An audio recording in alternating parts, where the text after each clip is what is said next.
Victory over Violence, Digital Town Hall. A conversation about race in Arkansas.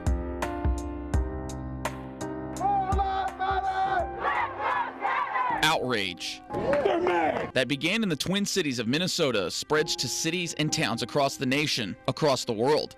When George Floyd died in police custody, a cry came to life. Justice! When do we want it? Now! Echoes of flashbangs, the sting of tear gas and rubber bullets, along with helicopters and armed vehicles, held the violence at bay. Protesters nationwide and right here in Arkansas keep asking for change. All lives matter, but more importantly, right now, Black Lives Matter, and everybody in the world needs to know that. We all gotta all walk away knowing that we're on the elevator, y'all, in history. Don't think for a second that he represents who these cops are from all over the county and around this nation. We go out there to help people, not do that nonsense. So please don't put us all in the same pot. It's about to go off. Local law enforcement officers putting their lives on the line to protect protesters and their mission to be heard, and at the same time, the cities and people they serve. I took my helmet off and laid the batons down. Some joining the cause, calling for a change and praying for peace. We are out here for every single person, and we are demanding justice. We are demanding change. I want to hear about how we can do better, how we can make sure that we are providing equal justice. A conversation that began when George Floyd's voice was silenced has never been as loud. This moment is a tipping point to change America.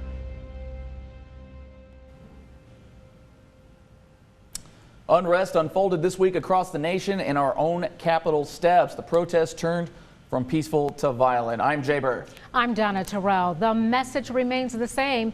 People want change, but to start change, you have to have a conversation, and that's why we're here. And joining us is community advocate Darius Walton, Brian Rogers with the Mosaic Templars Cultural Center, and Bart Simpson, the Bart Simpson, is with the Fraternal Order of Police. And we also have State Senator Bob Ballinger, State Representative Reginald Murdoch, and Police Chief Carl Menden. Thanks for being with us. And something protesters say is that someone like myself, a white guy, can't understand systemic racism. I want to start with Darius. So I guess when we hear that term systemic racism, what does that kind of mean to you? What is that defined as? Systemic racism, I mean, basically to me, it's the complete system in which we deal with, from law enforcement officers to our political process, to job creation and development, to the lack of the plight of the Black American.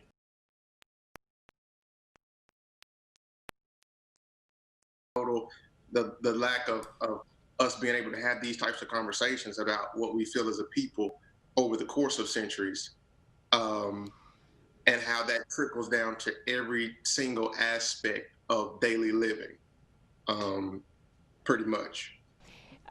Darius, thanks a lot for the explanation on systemic racism. You hear a lot of talk about systemic racism in police departments, but we've seen videos in Buffalo, New York, where police pushed an elderly white man to the pavement. We've seen other examples of police brutality during these protests all over the country. My question is, what is happening among the police ranks?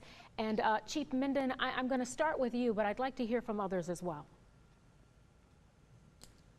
I saw the video in Buffalo where the elderly gentleman was pushed down, and and the officer, it looked to me like the officer stopped and was going to check on him. Another officer kept pushing him forward.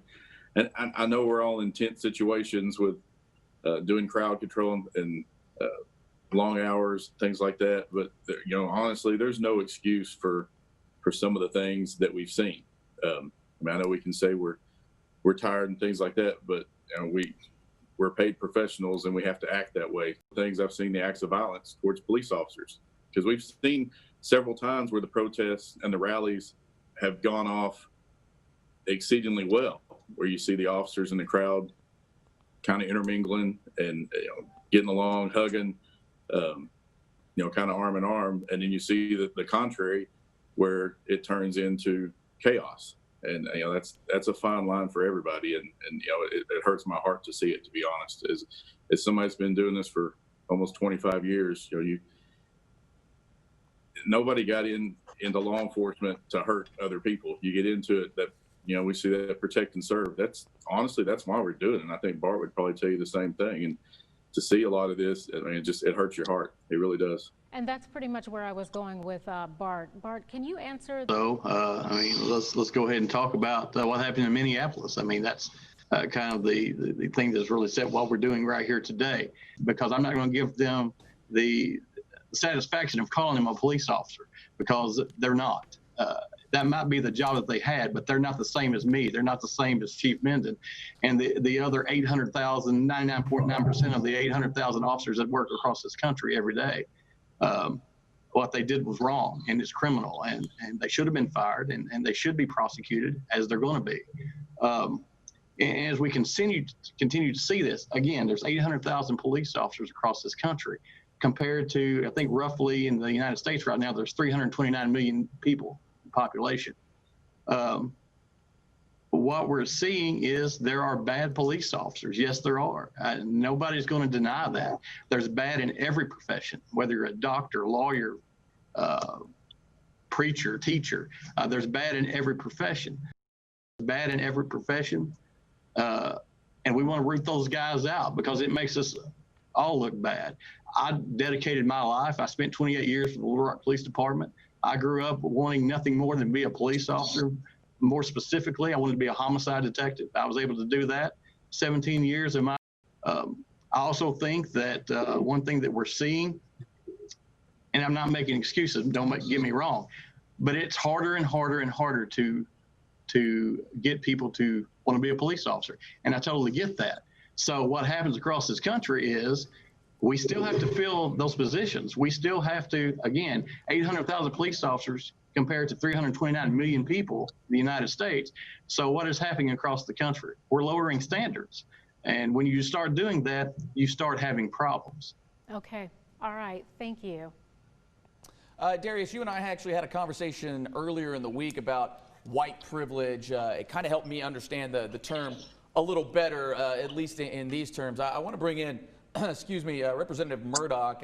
When we hear that term, white privilege, I guess, what does that mean to you, and what is that term really trying to project? Well, what it means to me really is a systematic way that life has been. I mean, it's ingrained in our culture, in our society, where the advantage has typically went to. We learn to live with it, deal with it while fighting it. We have to live in this world.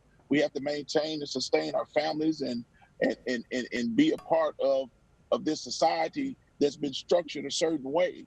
And certainly it's problematic, as you see, and it rises up at times, and we're able to bring attention to it. I'm so happy that we have this moment in time, but I hope this moment turns into a true change agent for our future, so that all can be considered properly in these United States of America and our world in general.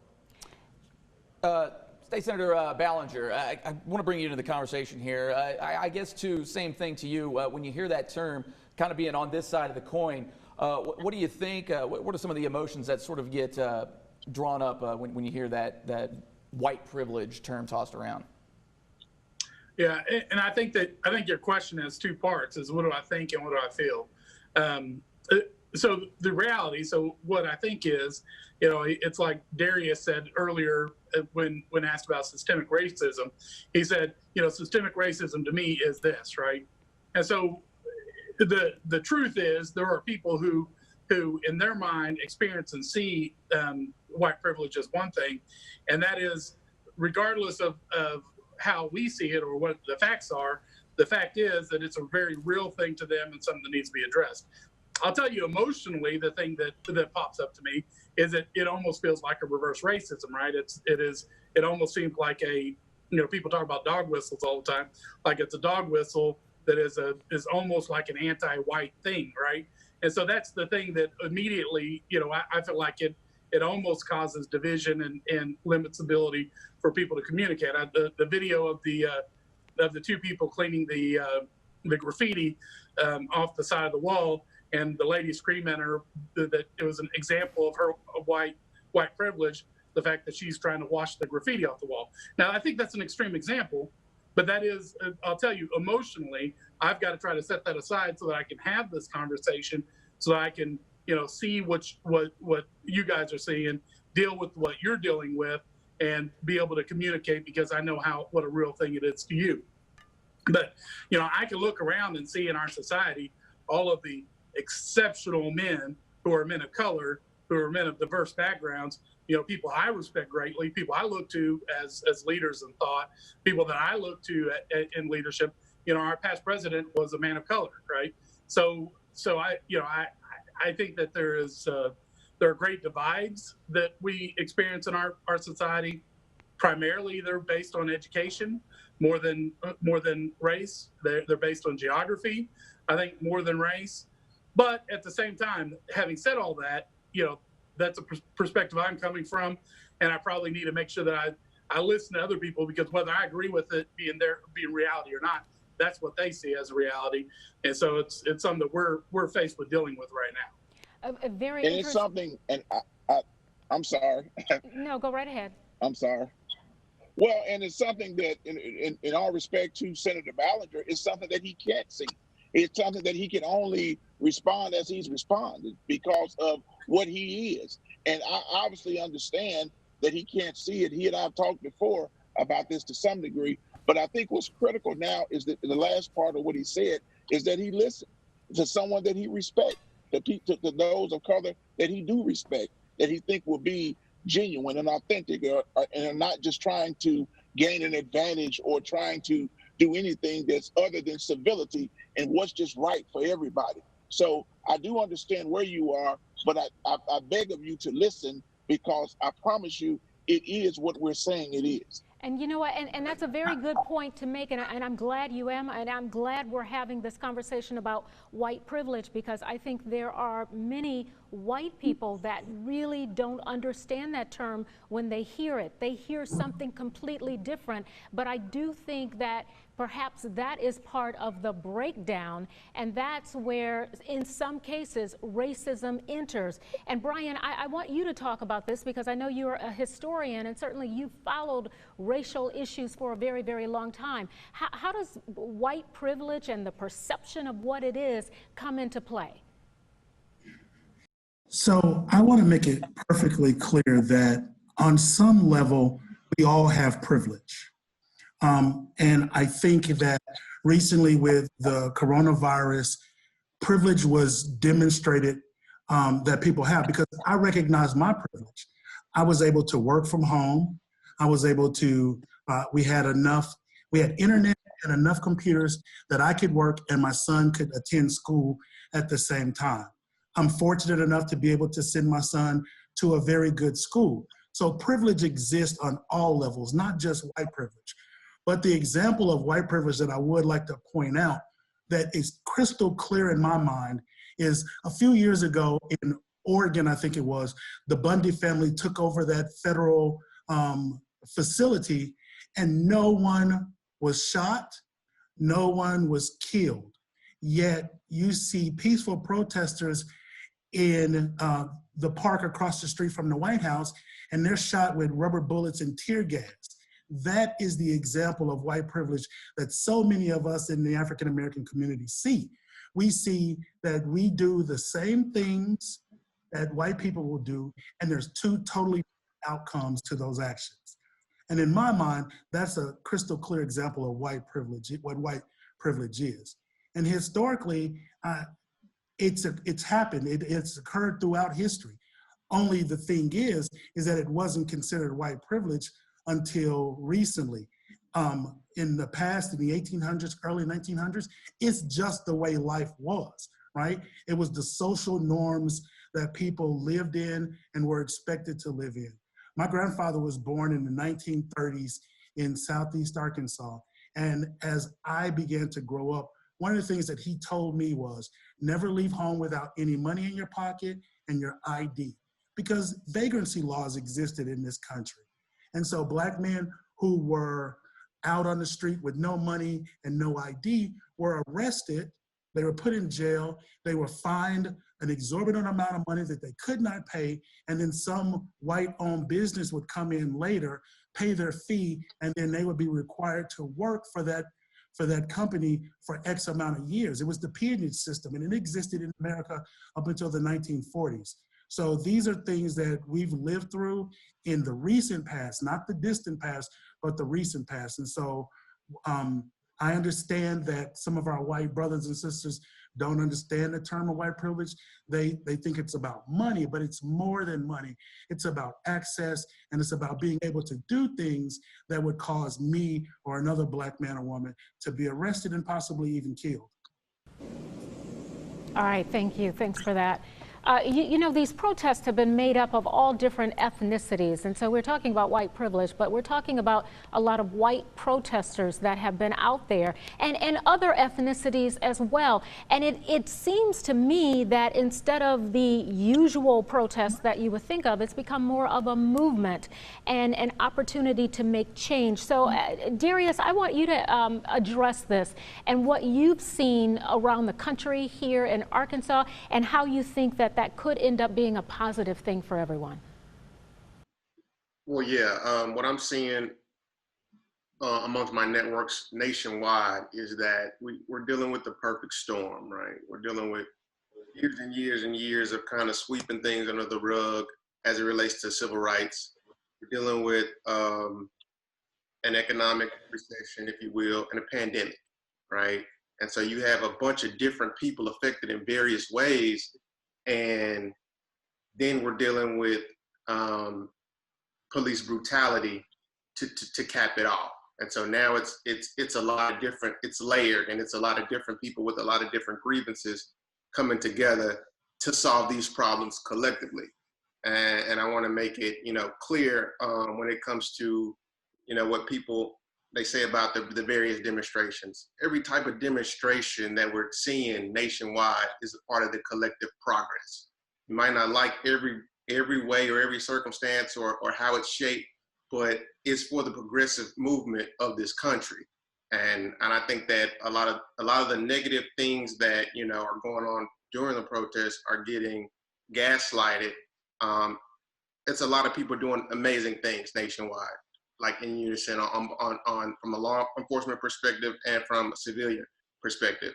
And I just think that, like I said, it's really just a unique combination of things at one time. And that's what's going to lead to us having these progressive conversations amongst peers and friends in order to get this thing resolved. I kind of want to bring in the last couple of points here. I mean, Donna, you mentioned the diversity of some of these protests, and then kind of bringing in white privilege along with it here. And let me bring in Chief Minden here.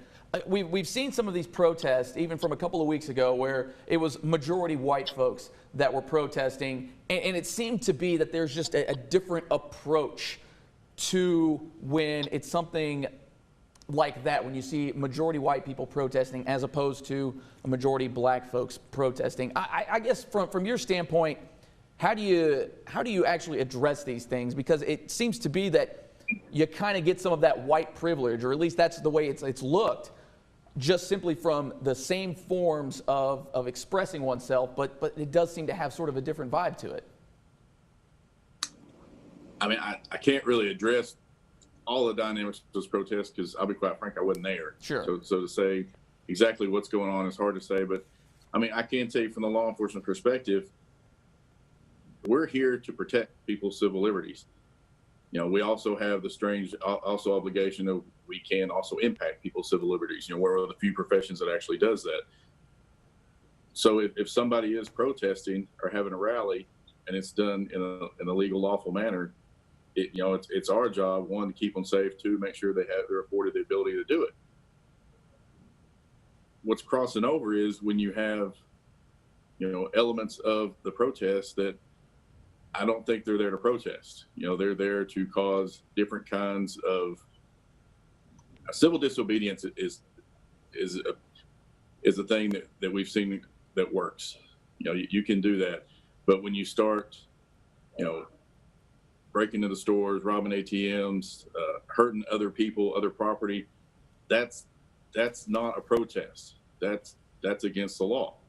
So then you're in the mix of, you have these peaceful protesters mixed in with people that are doing bad things. And I think the wonderful thing you've seen, especially here in the Central Arkansas area, is you have the protesters that are rooting these people out and trying to get them away, because they realize that we're not there to stop the protests. You know, we're there to make sure that everybody stays safe, and we're actually there to protect the protesters, because you have counter protesters coming in that have opposite perspectives, that, you know, they have the same thing. They have ill will too. So, I mean, law enforcement is stuck in a hard spot when it comes to that situation. It's not easy.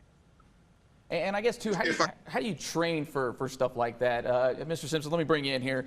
You've been in law enforcement for a long time, but when it comes to that training for those types of situations, I mean, I can imagine it's an ever-evolving type of situation where, you know, there's situational awareness, but, you know, we've seen some of the, and you guys even mentioned it earlier, some of the bad apples are seems to be the ones that always kind of stick out here. But you know, what is being done to further sort of that understanding and just that some of that, even that emotional management in law enforcement? Yeah, there's several prongs to that, what your question is. So I'll start with this on protesting. Just like Chief Menden said, you know, as police officers, our job is we live in a free society. We are given by the rule of law, and that's what we're supposed to be. We live in, I believe, the greatest country in the world.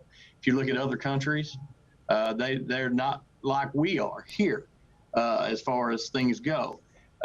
As far as protesting, you know, we're there to, again, protect the protesters, protect the First Amendment rights to gather and to express your opinion. That's the way it should be, and that's the way it's going to be. But what you have is you have the peaceful protesting. Just we'll take in Little Rock. There's been a whole lot, many hours, many days of peaceful protesting. But then you have other people that come in that are there. When they start throwing rocks and bottles and breaking things and destroying property, destroying things at the state capitol, and hurting people and causing violence, then those are no longer protesters. Those are, as Chief Menden said, they become criminals because that's not protesting. That's not standing out there and exercising their First Amendment rights. So we are kind of stuck between a rock and a hard place, because we're there to protect the protesters, but we're also there to enforce the law. That's what our job is. You ask about training. I can speak on the Little Rock Police Department. We have a unit that is called the Special Response Unit that is made up of patrol officers, and depending on, I mean, you can be in a part the detective division and be a part of the Special Response Unit. And they do training. And what that is for large gatherings like that, it's standard procedures on how to handle that. When you see those lines of officers out there with the helmets on and all that, they train in that on how to do that. Part of that training is also de-escalation, and you try to do that. Regardless of what somebody's standing in front of you yelling at you, you're trained to stand there, hold that line, listen to what they're saying, and not let emotions, I mean, because, hey, let's face the fact, we're all human. And when somebody's yelling nasty things at you, your human nature is to react to that. But as a police officer, you're trained not to do that. And sometimes, let's be honest, it's difficult. Again, we're all human beings, and we all have feelings and things that bother us. So there is a lot of training that goes on. It's ever evolving, that training across this country. I'd like to speak on what was said earlier. And we were talking about white privilege. You know, just like Mr. Ballinger said, me as a white man, being able to understand exactly what, or even to a small detail of what you're feeling. It's hard to do that. But what I think is this: no matter what race we are, we're the human race, and we all have to be willing to talk and hear each other's side, respectably hear each other's side, and look for a solution. And that starts with compassion and understanding and trying to put ourselves in the position and being able to try to understand what the other person is feeling. I think that's the only way that we're going to affect change. And that's a good point. I didn't mean to cut you off, but that is a very good point. As we are in our last few minutes here, I guess the question at this point is, how do we go forward? And Darius, I want to start with you. How do we move forward from the point where we are right now? I'm going to really briefly dive into the fact that I totally agree with what everybody is saying, and I totally respect, especially the points of our leaders in law enforcement. But one quick point, I want you to understand that this country has a history of having to resort to demonstrations beyond being peaceful to get their voices heard. I'm not saying it's right. I'm not saying that it's the way that all things should go about, but not until people begin to be a little excessive in their demonstrations until you really sit down and listen. And I think that's what, like me speaking on behalf of my younger peers, that's their frustration, having to go and accelerate a movement with rioting or chaos in order to get leadership to listen and comprehend. So I think going forward, now we have your attention. Now we can go ahead and put our grievances on the table. And now you're willing to listen. And now we can shape policy together. And now we can shape procedures together in order to make sure that this doesn't continue to happen. And that's my take on it, briefly. And I guess let's bring in our lawmakers here. State Senator Ballinger, we'll start with you. I guess from a legislative standpoint, is there anything that could be introduced here in the near future? I mean, I know a lot of this is, you just kind of have to sort of police yourselves to a certain degree, and law enforcement need to kind of hold themselves accountable. But what do you think we can do legislatively to either encourage that or promote that a little more? Well, I think that the issue is, what are the solutions? And primarily, I think most solutions are not government solutions, right? Most solutions are handled if it's a major problem in a community, societal problem. Those are typically handled, through the churches, through the schools, through families. They tend to be what fixes it, and then government usually follows. However, sometimes societal problems will manifest itself in government making it worse. And I think an example that I brought up is that there was a bill last year to try to limit the ability of a city to put really onerous restrictions on property, on buildings that would be built in the city. Well, that is an example of something that could have a disparate impact on a minority group. It wasn't designed to suppress, in this case, it would have been a city, a large number of Hispanics. It wasn't designed to suppress Hispanics, but the effect of it would have made it where Hispanics weren't able to live as close to their work, right? And you see that when you put in a 6-lane interstate through the middle of Little Rock that further divides a community that's primarily a community of color from the rest of Little Rock, then you really are legitimately creating a problem and that's an area where it should be debated. And while that's not necessarily a state issue, those type of things happen all the time.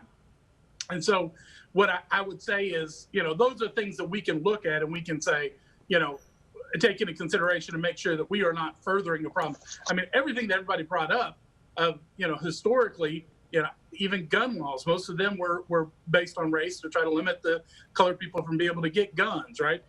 Things like zoning laws were to limit the ability for people of color to be able to locate their homes and businesses in certain areas. So there's a lot of things out there that have been designed, and some of those just by, basically time, just by it sitting there may still be there. And those are areas that we could address, but those are so small compared to the bigger problems. But I would say, I tend to be rather optimistic. But like I said, our past president was a president of color. We have more people who are CEOs of companies today who are of color than we've ever had. We have, more equality today than we ever have. Now, does that mean that we've arrived and there's not some other things that need to be done? I'm not saying that. Maybe there is, but we need to go further. But it does feel like we're going the right direction. And one thing I do want to point out is the person who decides that they're going to destroy things, they're going to break things, they're going to hurt people in order to get attention, I'm not listening to that guy.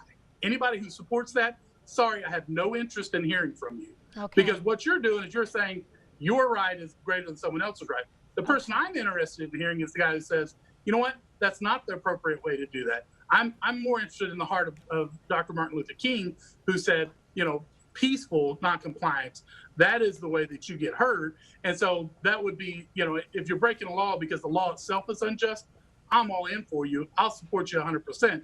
If you're going out and busting people's windows to get heard, I'm not listening to you because you've moved from the area of being legitimate to illegitimate at that point. All right, Senator Ballinger, thank you for that. I'm going to go back to Darius on this because the two of you have opposing views with this. Well, I shouldn't say opposing views because, Darius, you did say that you're not saying that it's right, but it did get attention. It's the reason we are sitting here right now having this conversation.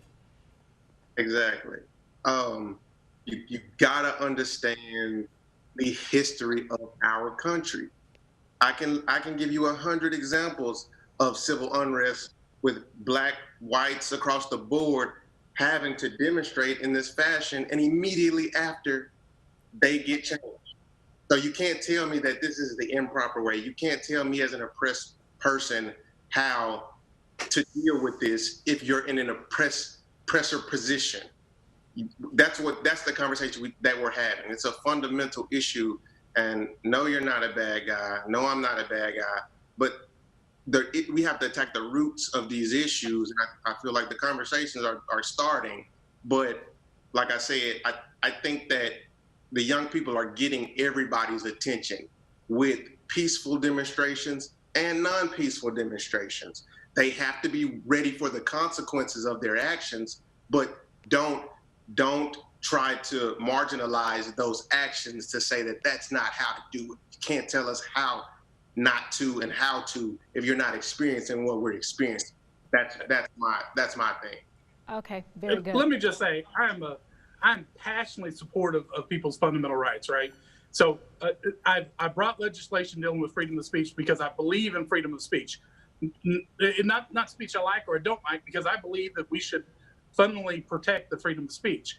I also believe that we have a fundamental right to property. We have fundamental, I believe that the only legitimate function of state government is in order to protect those rights. And that's why when you decide to use your right to go further to abuse me or one of my constituents or any other person, you have moved to illegitimacy. And that's, some things are just right or wrong, period. And once you've thrown a rock through someone's window, you're wrong. Okay, Senator Ballinger. We shouldn't listen. Senator Ballinger, okay, yes, you've made that point, and we get it. I want to hear from Representative Murdoch your thoughts on this as well, and especially what you're hearing from Senator Ballinger. Well, absolutely. And the first thing we have to have in order to get to solutions is two things, in my opinion. It's consideration and understanding. And that understanding comes, Senator Ballinger, from listening, truly listening, not just hearing someone, but listening to what a lot of the points that Darius made that for time's sake, I won't reiterate, but he made some critical points to you. You can't hit a person, slap a person, and tell them how to say ouch or how long to grieve or how to grieve. They are in pain and you have caused that pain. So the results of that, you have to endure. That's part of what you caused. So don't hit me and then tell me how I am to live through that. Now, consideration also has to be in the form of stop questioning and reacting to what, and figure out the why. Why are we doing this? Why do you see those actions? Why are they acting that way? Figure that out, understand that, and that will help you better instead of simply reacting to it. You see the action, but the action is because of a reason. When I put on my other hat, my first hat was the human hat. When I put on my legislative hat, I'm at a loss because I can't legislate civility. I cannot legislate love. What happened in Minnesota for 8 minutes and 46 seconds, that's just lack of civility. That's lack of caring. That goes back to what Senator Ballinger said when he talked about the family structure, the church, where that person evolved from. Those are the things. But I promise you, if you would try to deal with what's causing what you see, the reactions that you're saying that one injury goes and injures someone else on your constituent or on you. Please understand what's happening, what has happened, the history, and how it's manifesting itself now. We can get better. We can do better, but it takes an attitude of the majority of those like yourself that have been afforded, directly or indirectly, the opportunity and the privilege. I'm using that word. That's not that I have not had any opportunity at all, but I promise you it goes through you. Let me bring in some of our law enforcement guys here. And I guess, the question for you, Chief Minden, going forward, what sort of, at least in Brian's perspective, how do you try to go forward? How do you try to mend some of those fences, even though it may not necessarily be, a Bryant issue on the levels that we've seen nationwide, but it seems like police agencies are painted in that broad stroke. So how do you kind of go forward, at least on a local level, of mending some of those fences? Well, first, I'd like to say something to Darius. I don't totally disagree with Darius as far as what he's saying. The protests that you've seen throughout our country over the last, since, the 60s, unfortunately, it has had to go to certain points before you saw change affected. Do you like the way that came about or the outcome? No. But if you keep doing what you're doing and beating your head against the wall and we're not affecting change, then we're not doing it right. Obviously I'm not advocating looting or violence or anything. You can ask anybody that knows me. I'm not a violent man.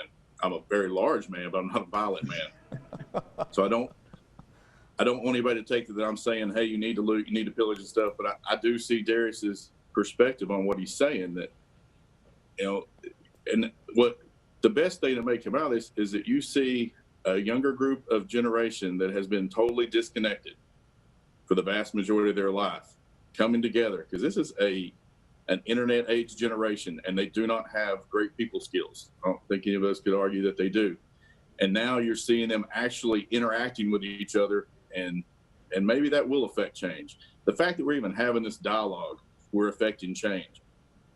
Don, I worked with you a lot on the Victory Over Violence campaign. I know it's a little bit different as far as what we're talking about, but violence is violence. Whether it's where we're talking about police brutality, we're talking about black on black violence, where we're talking about domestic violence. Violence is violence.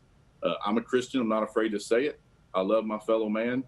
I live by certain tenets, but we have to do better the way we treat each other. We've got to start finding that common ground. You can't have the left and the right over here constantly battling. We're going to have to find the middle ground with each other. And by doing dialogue like this is how we're going to get there. Middle ground for sure. Thank you. Thank you. We're just running short on time, so I want to get to Bart Simpson and get your thoughts. How do we move forward? Well, I think it's just like what I had said before. Yes, we need to change. There's a lot of things that need to change. And the only way that you ever change anything is for all sides to respectfully listen to each other, be willing to sit down, work with each other, hear each other, and come up collectively with a solution that makes everything better, this world better. And to go with what Darius said, just like what Chief Minden said, I see your side, but I will say this. There's also a point, and I just want to say this, just like David Dorn, he's a retired police captain in St. Louis, 77 years old, protecting a pawn shop, and was gunned down and left to die on the sidewalk by someone that was, again, there's a difference between protesters and when you turn to that level. There's no excuse for that, none whatsoever. But to affect change, we all have to be able to listen to each other, be willing to work with each other, and find the solution. And this is a big step in it right here, all of us being able to come together and have this discussion. Agree. Yeah, absolutely. We certainly appreciate some of the perspective there. Brian, I want to get you in here too. Kind of final thoughts here. You're a historian.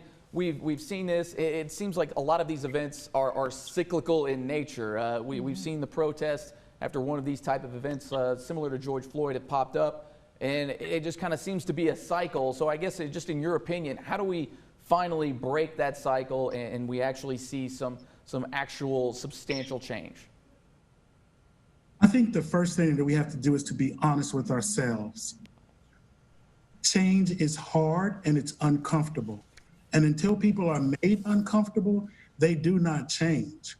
And I think I hear people say, well, looting and rioting is not the way.